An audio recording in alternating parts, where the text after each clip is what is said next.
Kasama ang resibo. Nagtungo si Jocelyn sa isang talyer sa Bacoor, Cavite kung saan nagtatrabaho si Elvin. Possible po na makita dito si Bob, yung ex-partner ko po before. Kasi dito po siya nagtatrabaho. Wala, hindi po siya nandito ngayon. Sumunod na pinuntahan ni Jocelyn ang isa pang talyer sa Las Piñas City. Yun po yung pangalawang shop. Doon din po siya nagpa-part-time magtrabaho po. Wala ang mekaniko. Sa telepono na lang kami mag-usap. Elvin and Patricia, where na you? Ang last stop ni Jocelyn, ang bahay ng nanay ni Elvin. Sobrang kabang-kaba po ako na gustong-gusto ko na pong pasukin. Kaso yun nga po, meron po tayong process na kailangan sundin. Sure po ako, malakas po yung kutob ko na nasa loob po yung anak ko. Kaya naman si Jocelyn, nagpa siya ng dumulog sa barangay kasama ang resibo. Bit-bit ang mga resibo tulad ng birth certificate at pinirmahang kasunduan. Ipinaliwanag ni Jocelyn sa kawani ng barangay ang kanyang pakay. Hindi lang po ito yung ginawa niya po eh. Pangatlo na po ito. So, kung third times na? Yes po. Yung baby pa po, nabawi ko po yun. Kasi syempre siguro takot po siya kasi below 7 years old. Okay. Nabawi ko po. Yung 2021, yun po yung pinaka-worst na hirap po akong bawiin talaga kasi halos iba niya po ako sa Rio. Hindi po ako makapasok noon. Ito po yung pangatlo na hindi ko na po makontak yung anak ko na umiiyak po ako ng Christmas at New Year. Dahil hindi ko po makontak December 25 kahit magpadala lang po ako ng gift. Hindi na po makontak yung bata. Agad namang umaksyon ang barangay Talon 1 kasama ang resibo. Sinamahan ng mga opisyal ng barangay si Jocelyn sa bahay ni na Elvin. Humarap ang ama ni Elvin pero si Lolo mukhang ayaw pang sabihin kung nasaan ang kanyang anak at apo. Wala sila dyan. Di balik na lang kayo bukas. Walang tao dyan. Tawagan na lang. May number po ako ni... Yes po. Bausi po ito sa Bausi. Nandyan po ba si Sir Elvin? Nakakasabi na po kami. Sabi po na lang na mahintay na lang po. Mag-aantay na lang po kami dito ngayon. Ilang saglit pa, dumating na ang mag-ama. Agad silang pinagharap sa barangay ng Violence Against Women and Their Children o VAUSI officer. Ang paliwanag ni Elvin, hindi naman daw niya pinipigilan ang anak na umuwi sa Ormoc. Ano po yung gawin ko? Hilahin ko to para ibalik doon na ayaw niya umuwi. Pakisagot ko. Hilahin ko to? Pwede po. Talian ko to para umuwi lang doon? Hiram niya po na maayos yung bata. Dahil, kahit po sa kabila ng mga nakaraan namin, gusto ko pong makompleto yung anak ko na makilala po na may ama, makilala po na parang buo po kahit hindi po kami nagkaroon ng magandang pagsasama. Kaso po, hindi lang po ito yung isang beses na ginawa niya. Yung last 2021, pinahirapan mo rin ako ba na makuha yan. Sa tingin Ito mo, yung usapan sa tingin mo, karoon may Pakinggan ginagawa po, pinagsalita kita kanina. Kinakatakot ko yung kung paano mo ko tawagin. Nandiyan ba yung nanay mong baliw? Ganito mo ako itok sa anak ko? Tama ba yun ba? Ano nga kayo sa ano? Sir, Child sir. abuse ang inaano nito? Hindi siya. Mali ang inaano nito? Nag-iimbento ng kwento? Nagtanong po siya, magbibitaw ko to. Ano yun ba yung child abuse dito? Mali ang ginagawa nito? Nag-iimbento ng kwento? Transfer ng digital pagtitigan. Susunod, mabawi na kaya ni Jocelyn ang kanyang anak. Wait lang po, wait lang. Nag-explain pa po ako eh. Dapat po kasi pag nagdidisiplina, hindi po ganun. Ano nga ba ang kalbaryong dinanas ni Marie sa mga kamay ng lalaking minsang kinuha ang kanyang loob at tiwala? May aksyon, may ebidensya, resibo, walang lusot ang may atraso.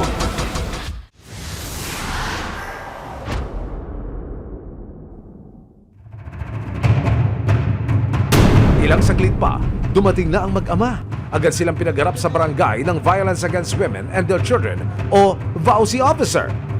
Ang paliwanag ni Elvin, hindi naman daw niya pinipigilan ang anak na umuwi sa Ormoc.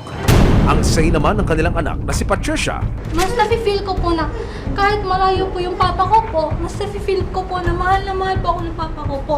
So, ayaw mo na sumama. Ayoko na po. Pero kasi ang nagsusupport yata. Sino ba nagsusupport? Nagsusupport po sa akin po. Nagsusupport. Sa ngayon po, nagbibigay naman po si Bob. Nagpapadala po. Papadala naman po. Nung bata pa po ako, si papa ko po Hindi. talaga po nagsusupport po. Hindi. Simula nung pinanganak, wala si Bob kahit lang din. Kahit ano. Ayan. Opo. Kailangan ko magtrabaho para may panggatas ka. Paano yung panggatas mo, paano yung diaper mo, walang suporta pa noon. Kailan lang ba siya nagparamdam? Kaya kailangan ko magtrabaho. Kailangan ko magtrabaho, paano mabubuhay ka? Wala siya eh, nagtago siya eh. Kailan na siya nagpakita? Kaya kailangan ko mawala, magtrabaho. Yun ang single mother eh. Pero hindi ko winawala yung effort niya na gusto niya maging part, kaya nga pinapahiram kita eh. Kaya inaalaw kita. Pero sinabi ko sa'yo, di ba, huwag mo akong i-stress. Dahil alam mo, nagtatrabaho ako para masuportahan yung mga pangangailangan. Natural, disiplina kita. Wait lang po, wait lang. Nag-explain pa po ako eh. Dapat po kasi pag nagdidisiplina, hindi po ganun. Po, dapat pinapakinggan mo muna side namin. Dapat hindi ka na lang po yung gusto mo na lang. Dapat sundin namin. Kasi ang hirap po pag ganun. Nabubugbog ka ba? Napapalo ka ba? Nasasakmay? Verbally po, emotionally po. Mura ka? Ano ang salitang sinasabi sa'yo para ikasama talaga ng kalooban mo? Yung the way niya po kasi pag hindi po nasusunod po yung gusto niya po. Parent po kami, hindi po. Parent, you have to obey your parent. You have to respect your Ano ba? parent. Walang Naging parent na sanhi ng perfect. Para matapos na ang pagtatalo, tinawagan na ng VAUSI officer ng barangay ang women's desk ng PNP Las Piñas City para humingi ng rekomendasyon. Kalaunan, nagkasundo na rin ang dalawang panig na ibalik si Patricia sa kanyang ina. Sumama ka na kay mami. Sige na. Nitong Huwebes, ipinatawag ng DSWD Las Piñas City sina Jocelyn at Elvin. Dito, napagdesisyonan na dapat manatili kay Jocelyn si Patricia dahil may sapat na kakayahan naman daw ang ina na buhayin ng bata. Salamat po sa tulong po ninyo, sa resibo po at saka sa inyong sir email, na natulungan niyo po akong safely po na nabawi po yung bata. Titignan pa raw ng DSWD or MOC sa Leyte ang sitwasyon ni na Jocelyn, Elvin at Patricia para magkaroon ng huling desisyon kung kanino talaga dapat mapunta si Patricia. Pero sa ngayon, bukod sa karapatan, kinikilala ng mga social worker ang kakayahan ni Jocelyn na buhayin at palakihin ang kanyang anak ng maayos. Sa kabila ng lahat, tanging ang kapakanan at best interest of the child ang kailangang isaalang-alang. Wala nang inaksayang panahon si Nanay Aida at kagad na siyang lumapit sa kanilang barangay. Dito na nila napag-alaman na hindi lang daw si Marie ang nabiktima ng binata. Nakapanayam ng resibo ang dalawang social workers ng Violence Against Women and Their Children o VAUSI Committee ng barangay nina Aida at Marie.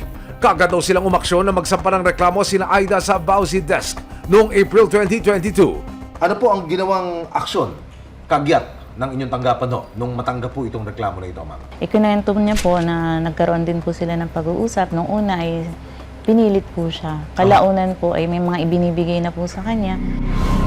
Nang lumabas ang medical legal ni Marie, positibong hinalay ang biktima. Ang binata naman sinubukan pa raw makiusap sa pamilya ni Nanay Aida. Nung kinumpronta nyo, nag-usap kayo kagad, hindi? Itong suspect? Ako nung nasabi ko bakit ganun na. Ano po sagot niya? Eh, nangingi po kasi ng tawad. Pero giit ni Nanay Aida, a big no! Kung sakali humingi ng tawad, tutuloy nyo pa rin o i-atras nyo na? Ano lang po, tuloy na. Ang iba namang mga biktima ng Jello, na-rescue na raw at kasalukuyang inaalagaan sa shelter. May isa pong nagsabi rin po sa amin na siya ay hinalay din po ng suspect. Pero sa ngayon po ay nasa pangangalaga na po ng MSWD. Sa VAUSI desk ko ba, ito ba ang unang beses na mareklamo yung suspect na yan? Yung inireklamo po na yan? Bali, 2 beses na po. July ng nakaraang taon, ibinaba na ang warrant of arrest laban kay Jello. Kumilos agad ang CIDG DSOU para maaresto ang suspect. Pero hindi naging madali ang paghahanap nila kay Jello. Meron naman tayong nakuha ng informasyon na siya ay nandun sa Pampanga. Bumuo tayo agad ng tracker team nung nakuha natin yung information na yun at bumiyahe ulit. October 16, 2023, kasama ang resibo, nagtungo ang CIDG DSOU sa Pampanga. Nang makakuha sila ng informasyon tungkol sa kinaroroonan ng suspect, nang makarating sila sa umano'y pinagtataguan ni Jello. Tatawag ako ng barangay, gusto mo? Labas ka kaya? Tatawag ako ng barangay pag hindi ka lumabas. Ilang saglit pa, humarap na ang tinaguriang serial rapist di umano ng Taytay. Jello, hindi ka naka-open time ha? Your time is up and it's time to go to jail. Pulis kami. Matindi ako sa bago. Nang aarestuhin na, aba, si Jello, may special request pa? Ha? Hindi po. Nire-require po yan. Nire-require yan dito sa Nire-require yan sa korte. Nandito kami upang arestuhin ka sa bisa ng warrant of arrest na ibinaba sa'yo ng Family Court Branch 18 ng Cainta Rizal sa kasong statutory rape. Git ni Jello, simpleng crush lang daw ang pagtingin niya sa dalagita. Magkaroon lang po kumbaga sa crush lang po pero wala pong ibig sabihin. Nakaharap siya ngayon sa kasong statutory rape at paglabag sa RA 7610 o Special Protection of Children against Abuse, Exploitation, and Discrimination.